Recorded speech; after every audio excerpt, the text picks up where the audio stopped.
It's time for Miller and Williams on Iowa Everywhere. Presented by Prairie Meadows Racetrack and Casino. This is Iowa Everywhere.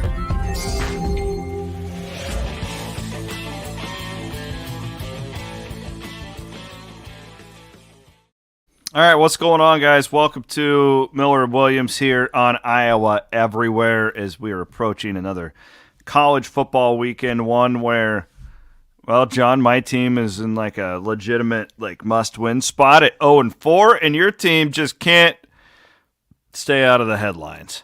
How are you, my friend? I'm good. I may need sunglasses to put on before we get to the end of this. That'd be a first time for a podcast. But yeah, I mean, I don't know. It's the wagons are circling. Maybe it seems like it's us against everybody within the Iowa football complex. I don't know what the vibe is like at Iowa State.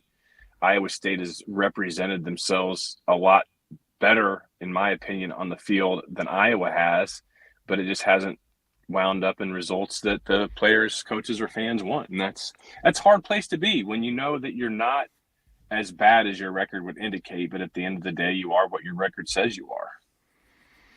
Yeah, it feels like they're just – I told this to Hassel earlier. I feel like you'll probably be able to lean back on an Iowa team or two that's been like this, but I feel like Iowa State is just so close. Like it's razor thin to being 3-1, but then it just seems like they're so far away at that. When you look at it and you're 0-4 and you're at the bottom of the league and you're like – and you really don't think you're a bad football team. Yeah, right? Yeah. I didn't listen to you guys this morning, so I don't know what examples you might have brought up, but 2001 Iowa, that was a team that finished 7-5. They won the Alamo Bowl. Their 5 losses averaged out to be around 6-7 points. None of the losses, I think, was double digits with the exception of one, and maybe it was 10 or 11. And that served as a springboard for the next year. Now, I wish I was more familiar with Iowa State's depth chart for next year, knowing what they've got coming back. Well, and that brings us to the NIL thing, because what they've got coming back, it should look a lot like this year's team, minus Xavier Hutchinson, which is huge, obviously, at wide receiver. But they're not playing many seniors at all. But I also think, too, that the next 5 to 6 weeks are going to be so insanely crazy with the NIL stuff, where it's just you don't know who's going to be back, right? So maybe can you elaborate on why you think the next 5 or 6 weeks are going to be crazy with the NIL stuff? So this is my theory. This is kind of what I wanted the main topic of the show to be today. Okay. I think it's really interesting, too, to watch Texas A&M and Miami specifically struggle right now. Those are the two programs that probably spent the most in the offseason as far as all this stuff goes. Really, really, really struggling with continuity. I think it's fascinating. Jimbo Fisher has to go and suspend 3 guys. Do they still get paid? Right? I don't know how any of this works. Because they're not getting paid for their actual name, image, and likeness. That's the bullshit of all this. It's not no freshman defensive tackles name, image, and likeness is worth $1 million to a company. That's free what agency. this. Correct. It's pay to play. I wish we would just refer to it as what it is. Does that guy still get paid, or is it all up front? Can he transfer now? Right? I think it's fascinating. I think last year we were all dipping our toes into this for the first time. Specifically with Iowa State, you had Isheem Young, who ends up at Ole Miss. He got paid. It's okay. I'm not killing him. I'm guessing Charlie Jones got a little bit to go and make, Purdue, and it was a much better spot for him at Purdue, right? For what he needed to do. One example for each of our team. I think, John, that this year is going to be the craziest one that we'll ever have in college football as far as free agency goes. And I think by the time we're here next year, there's going to be some sort of rules. There's some sort of legislation. But I think this year, and we saw what came out yesterday from the NCAA with guidance, I think that we are in for 5 to 10 weeks of absolute madness here in college football. I don't think that you're wrong about that. And I think one of the things you said is spot on, that this will probably be the wildest of the Wild West days relative to NIL. Before cemented, widely agreed upon, not collectively bargained yet, rules get put into place, it's going to be crazy. Perhaps this is the last year. Perhaps it's this year and next year, because the NCAA isn't exactly the most efficient organization on the planet. But there's also 120, 131 FBS teams. And, I'm not saying you need 131 people to agree. You just need the Power 5 conferences basically to say, here's how it is, and that's what the rules are. But then you also have the component of the players. And can they unionize? Can they form a players cooperative? Can they collectively bargain? I think from a legal standpoint, it would probably be in the best interest of all involved to get that problem figured out. I do think that the players will have a lot of ammunition and leverage on their side relative to potentially unionizing or some form of unionization, some form of collective voice that allows them to have a elected group of leaders representing them, like Jordan Bohannon. He was very much in the forefront of that before the NIL name, image, and likeness came around, and then allow them to have a voice at the table. Because if college football, meaning the NCAA and college presidents and athletic directors, the days of them unilaterally making the rules without input from the players are over. And if they try to continue to live in that past structure, they're going to find themselves on the losing end in court. The Supreme Court a few years ago made that crystal clear. They will lose. And if I was them, I would just encourage and even assist the players in forming some type of collective group. No doubt.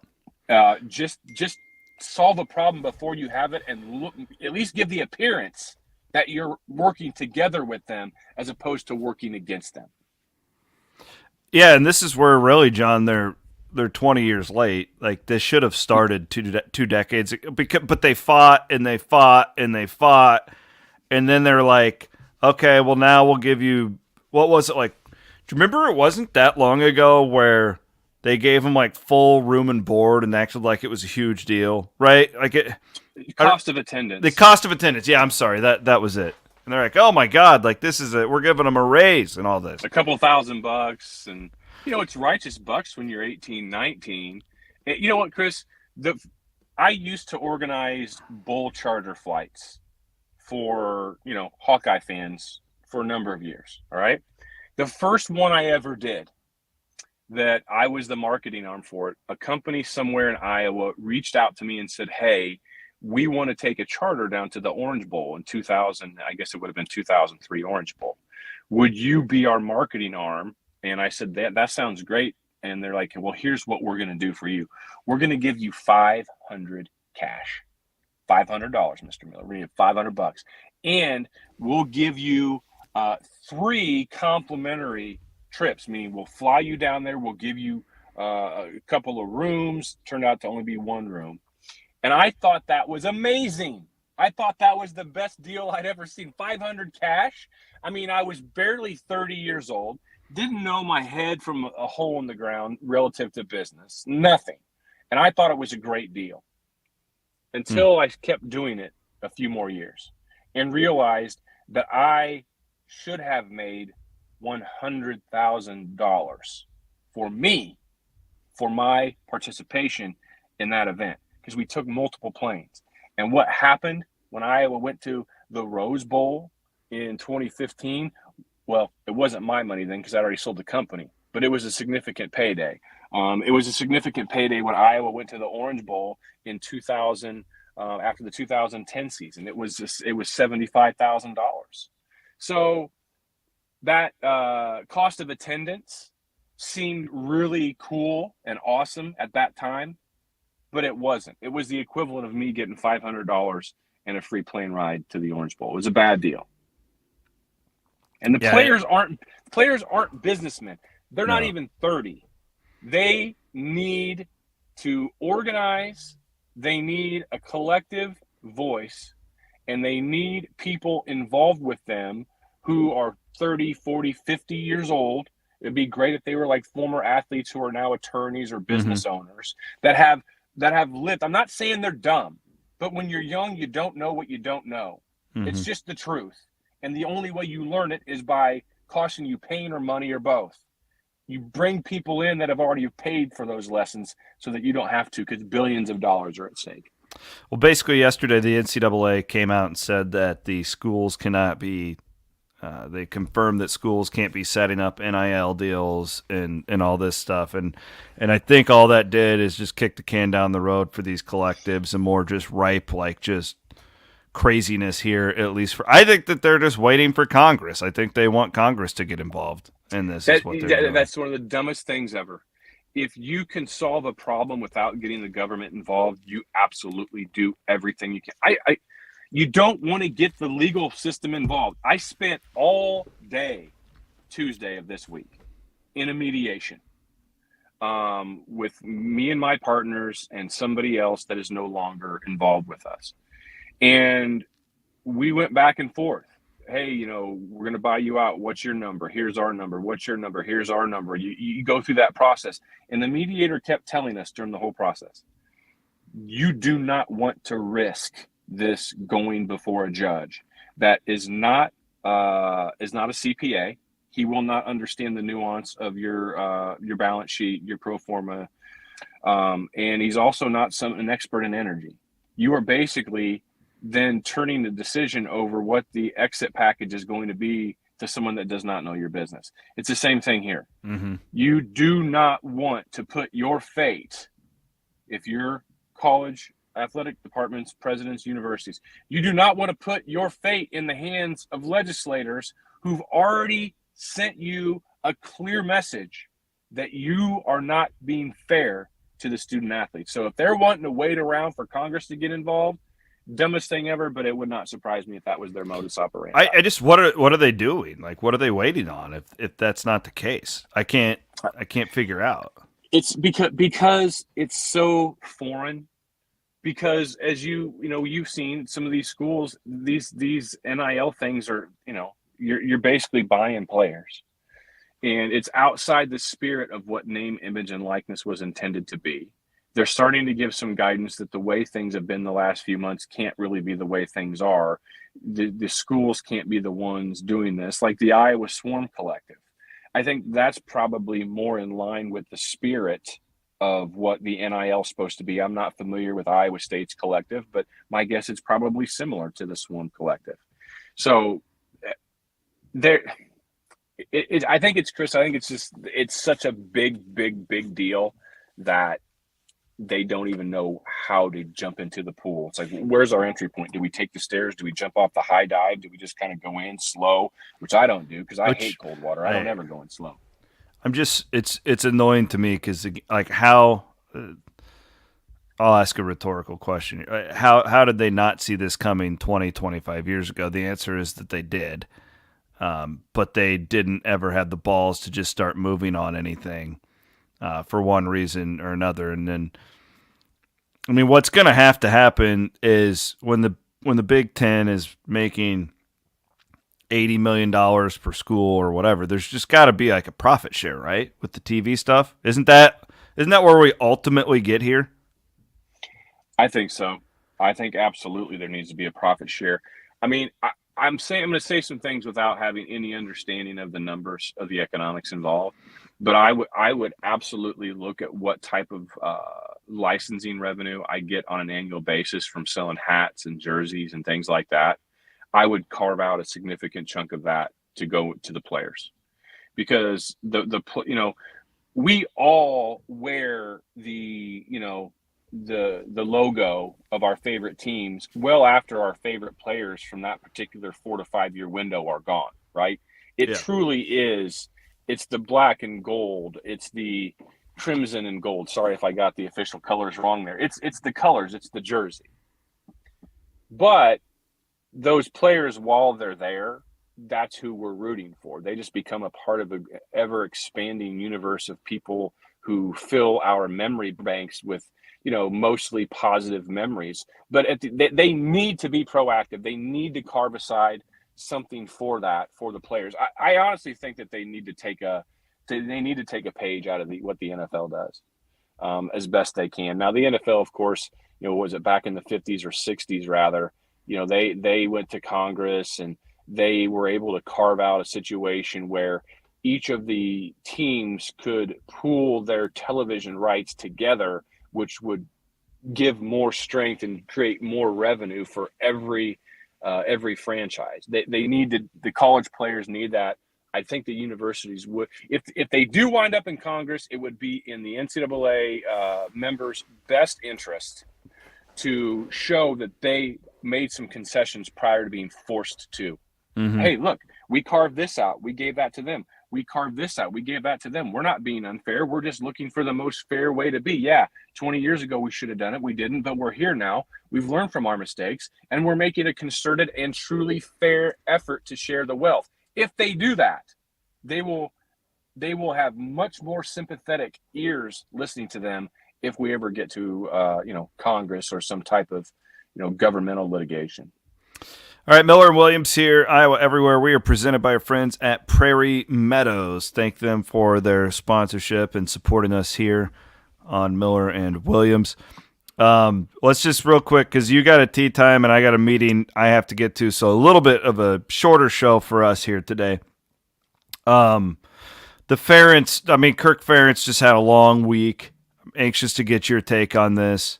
He is combative with the writer, not with him, because this guy wasn't there to come back at him, I guess, but we all saw the clip from Kirk's press conference on Tuesday. He then comes back with a letter, like a release that he penned to the Iowa media, basically apologizing. Then he's seen with Gary Dolphin on the Coach's Show, and he's kind of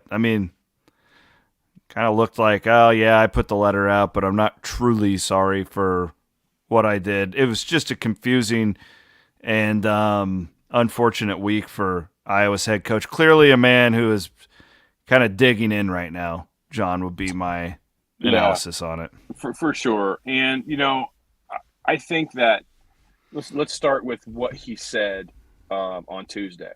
That was dumb. Tweeted as much. That is an unforced error. Or to use his parlance, that was a lack of execution. That is something that the Wickstead PR group that he hired back in 2014, and I assume still works with him, that was not on their script. I can promise you that. Whether he intended to or not, he basically insulted every person in that room that was covering him or that covers the team by saying what he said. I'm glad I'm not that guy doing what he's doing. Another problem with that is Kirk had 3 days with which to choose whether or not to say that. So he's not dumb at all. He wanted to say that. And, he probably analyzed the potential fallout. But another thing, I think Kirk was trying to be funny. I am not a joke teller. I can be funny, make observational wisecracks off things that happen in real time. That's where my humor comes in. But I am not a joke teller, never have been, so I don't try to. Kirk's a horrible joke teller, always has been, and it always falls flat. So he had a lack of execution right there. And then the next day, he comes out, he sends the apology to the media members. I think it was sincere. I think Kirk absolutely believes what he said on Tuesday. He hates the media. He hates the media. I'm not saying he hates the media members. Yeah. There's a difference. He hates the media and that he has to stand up and answer questions on something that he is a subject matter expert on to people who are not, to people who might have won a fantasy football league, who may have won a dynasty mode in EA Sports college football once upon a time, who were honorable mention all conference their senior year as a wide receiver, but that's as high as they got on the ladder. He does not like the fact that he has to answer football questions to that group. Mm-hmm. No doubt about it. But he's not doesn't have animosity towards a Chad Leistico or a Scott Docterman or most of the guys in that room. There are probably some that he does. But then he comes back after he sends the apology, which I think is heartfelt. I did too. A lot of people were killing him. The people who were killing him were the Iowa State fans where there's nothing Kirk Ferentz can say that will ever make him not be a demon, or the total loudest portion of the Iowa fan base that's just pissed off at everything right now. Like I was totally I completely accepted that release. Right. But then the conversation with Gary Dolphin on the coach's show Wednesday night. The sorry not sorry. Yeah. I believe these two things can be true. Yeah. Kirk was sorry for insulting a room full of reporters if they felt that way. But I also believe he's not sorry for being kind of the dick to Doug over in Ohio. Doug Lesmerises, I don't know how to pronounce his name. He's not sorry for that. It's interesting to me, Chris, that Kirk said, what he asked was fair. Those were fair questions. I just didn't like his tone. And he said that more than once on the air with Gary Dolphin. You know what that reminded me of? About 25 years ago. Bob Knight had an instance with a student at Indiana. Bob Knight was still the coach at Indiana. And a student was walking by him and said, "What's up, Knight?" And Bobby Knight lost his shit. And that blew up into a story. That's an old curmudgeon air. That is hey, I feel what you're saying to me is disrespectful. How you're saying it to me. You're not addressing me respectfully. I think what Kirk did versus what Knight did is not in the same area as Knight. But we're getting close to old curmudgeon Kirk. And saying things like, I didn't like that tone, that is very elitist.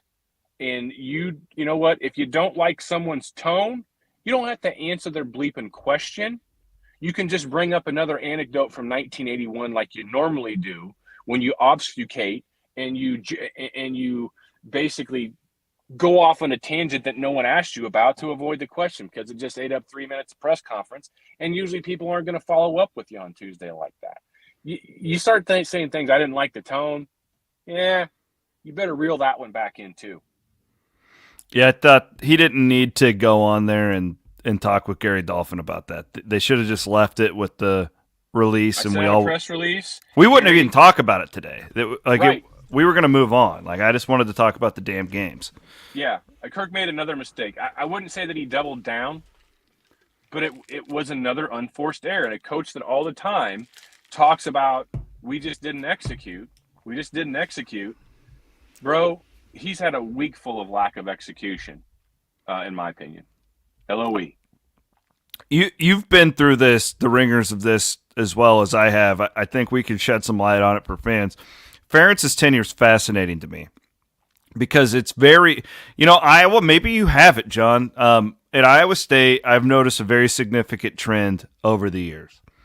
When coaches first get hired, they're phenomenal to work with. They realize the value of the media. They want to give you access. They are very welcoming. They appreciate coverage. And then usually, unless it's a complete disaster, Chizik would be the only example, but I don't think he was there long enough to really call it that. But usually there's an uptick in performance.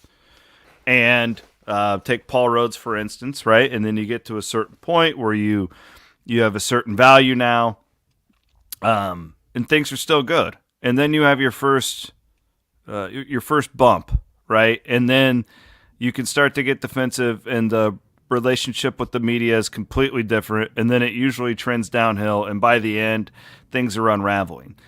Ferentz has lived through three of these. He's gone through 3 of these cycles, and I've been watching from a distance. I've never asked Kirk Ferentz. He's been on my radio show before, but that's a different type of setting. I've never sat in that press conference and grilled him weekly.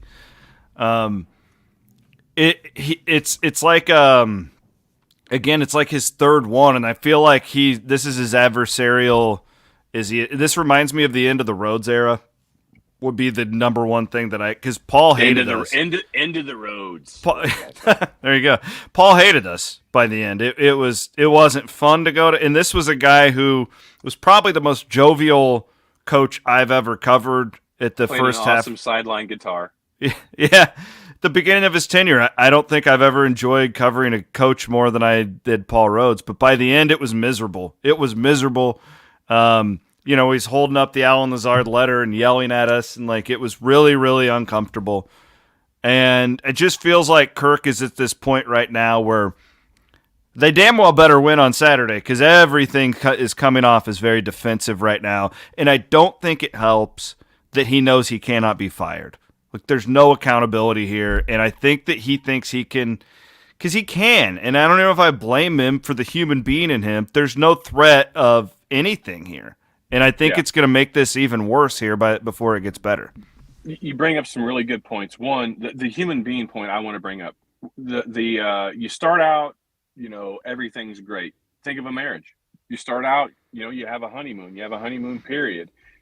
And then life happens, and then things get harder. And sometimes you don't always deal with things the way that you would like to, or in retrospect, even an hour later, you wish you hadn't have said that. So, I found myself apologizing for things I didn't really want to apologize for 1,000 times in my marriage, maybe like Kirk sending that letter out yesterday. But Kirk has had multiple cycles, all right? The 2007-2008 cycle, well, the first cycle was he started out, losing 14 straight Big Ten games or something like that. We made the wrong hire, fans were thinking. But then they broke through. He survived that. The next cycle was, 2006 kind of fell off the rails. But, in 2005, they lost a lot of close games. That team was better than their ultimate record. But 2007 happened, and the offense was absolutely horrible. You felt like you had absolutely no hope with Jake Christensen dropping back to pass and short-hopping receivers. Jake Christensen that season was also sacked more times than any other quarterback in the FBS, nearly 50 times. Some significant parallels to what we're seeing right now, actually. But then in 2008, it was horrible. It started out 3-3 for Kirk. He was vacillating back and forth between Jake and Ricky Stanzi. And then he had that comment at halftime after the Pittsburgh game. Hey, Kirk, why did you go with Jake Christensen in the second half? It was a gut feeling. Well, the next week, Jake Christensen's on the bench and Ricky Stanzi never relents and Jake Christensen transfers. But Kirk dials back up, played the hits again. Offensive line developed. That 2008 team is one of Ferentz's best teams, even though they were 9-4, which led into the 2009 team, which then led into 2010, fell off, 2011, 2012. Another problem. Rhabdomyolysis, all that stuff that went on. Kirk was embattled again. 2013, okay. 2014 was a mild disappointment. It was the Hawk Slayer Bowl. Kirk was really freaking chippy all year long. That was you want me to muster one up for you year. And just, it was a very combative year with the media. Unbeknownst to me, maybe to some people, he was going through one of the toughest personal times that he's ever been through, as his son Brian and Brian's wife were going through the loss of a child. We're human, right? We're human. That was the most contentious and combative, however, because of those personal things also going on. Fast forward to now. This is getting combative. This is getting personal. And why is that? Because of Brian. Because family is involved. We got two things there, very similar. When you have other instances that it didn't get so combative, Brian's involved. And I'm going to repeat what I said last week. I don't think Brian Ferentz is hireable right now until and unless that lawsuit gets resolved in his favor, whatever that looks like. He's not hireable. And Kirk is untouchable right now. And, I did hear you and Chris from your Tuesday show this week or Monday show this week talking about, Gary Barta basically saying shit out loud that he probably shouldn't say that's going to open his ass up to another lawsuit. But Gary is the biggest lawsuit risk walking around that campus. Did I have the right read on that? I'm anxious to hear. Absolutely you did. Okay. Absolutely that was all I could think about when I read that story. Reset it for people that might not have heard it. Well, so he's technically, to get around the nepotism laws in Iowa, Barta is supposed to be Brian Ferentz's boss. Yeah, and direct report. Doug from Cleveland.com Who, by the way, I did some research. The guy's like an icon over there. He's kind of like He's been around forever. He's like Mike Halas, like one of those, very well respected. Absolutely. And when I read that, so I had a friend, a media guy I really respect, sent me that column Saturday night, and he said, "Hey, I'm just curious what your opinion is on this."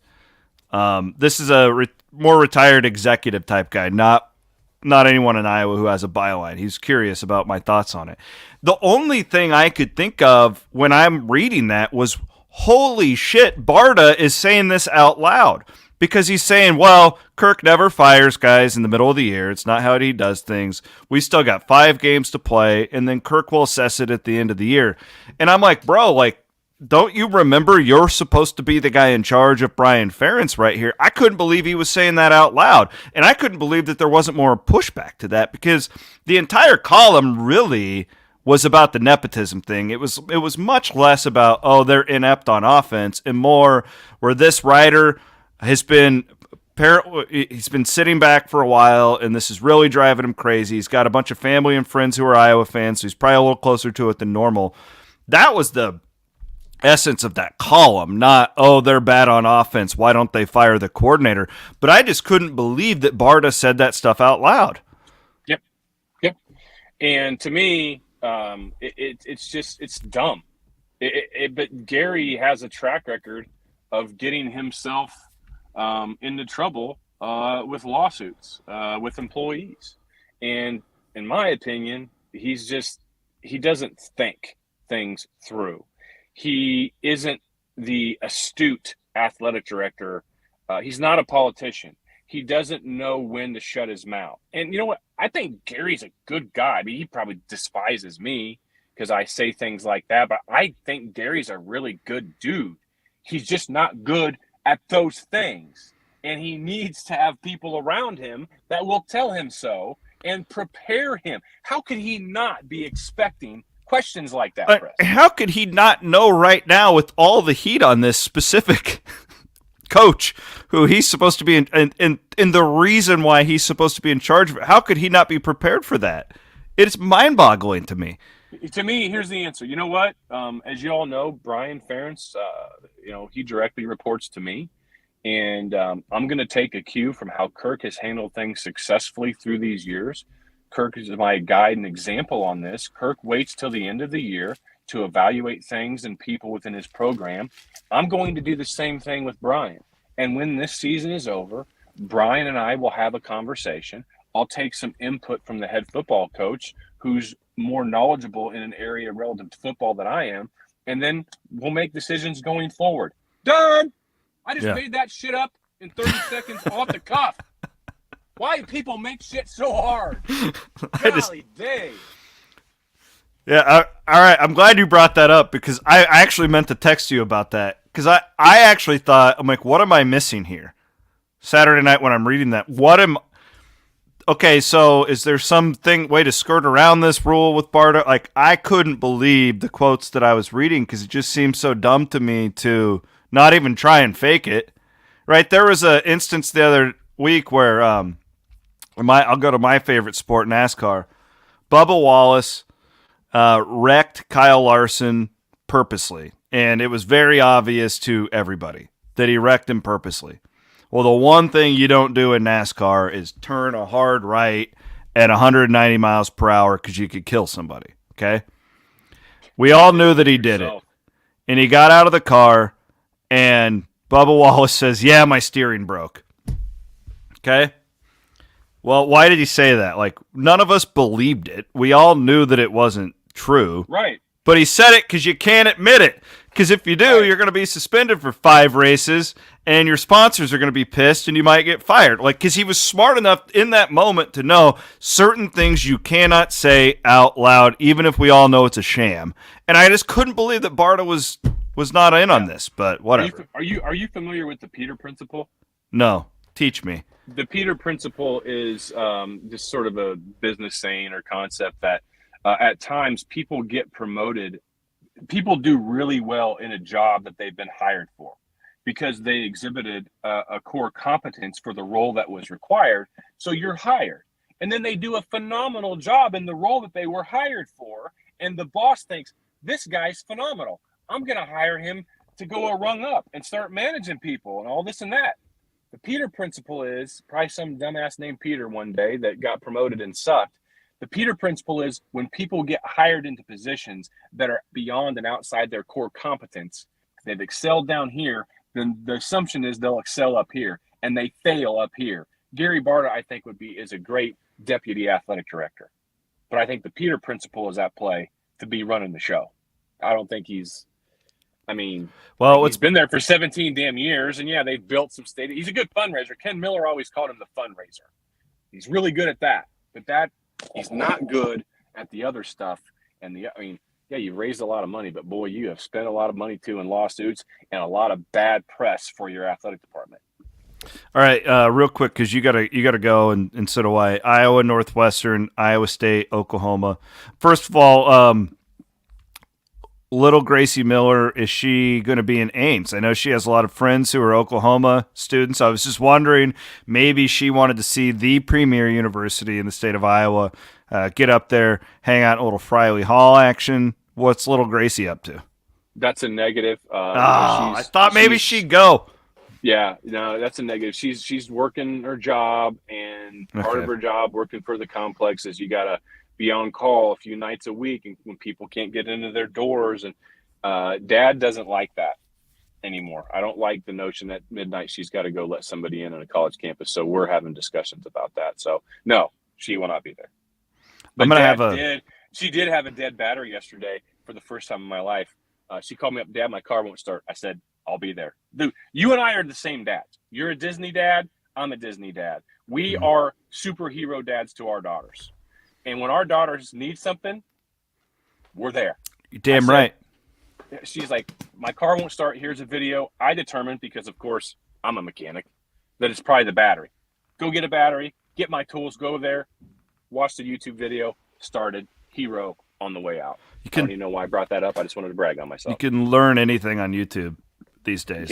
You can. Now that I have a camper, it's amazing. Anytime anything in that camper goes awry, I pull it up on YouTube. I can fix anything in it. It's unbelievable. Where was I go? Oh, you're gonna love this. So I'm a huge Halloween guy. I love it. I love that. You would be.